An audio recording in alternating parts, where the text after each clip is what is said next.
എന്തായാലും ശ്രേയാംസ് കുമാർ തന്നെയായിരിക്കും കൽപ്പറ്റയിൽ സ്ഥാനാർത്ഥി എന്നാണ് ഇപ്പോൾ നമുക്ക് അറിയാൻ കഴിയുന്നത്. LDF സ്ഥാനാർത്ഥിയായി അദ്ദേഹം തന്നെ എത്തും. കാരണം സ്ഥാനാർത്ഥി ക്ഷാമം വലിയ തോതിൽ തന്നെ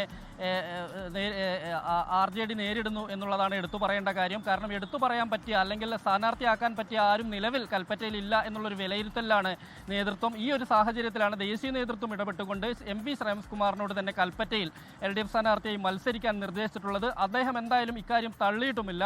അദ്ദേഹം തന്നെ സ്ഥാനാർത്ഥിയാവാനുള്ളൊരു സാധ്യതയിലേക്കാണ് കാര്യങ്ങൾ പോകുന്നത്. ഒപ്പം തന്നെ നമുക്കറിയാം കൂത്തുപറമ്പിൽ RJDയുടെ സ്ഥാനാർത്ഥി തന്നെയായിരിക്കും ഉണ്ടാവുക. വടകരയിൽ എത്തുമ്പോൾ വടകര കോവളവുമായി ഒരു പക്ഷേ വെച്ചുമാറാനുള്ള സാധ്യതയുണ്ട്. അങ്ങനെയെങ്കിൽ കോവളം നിലവിൽ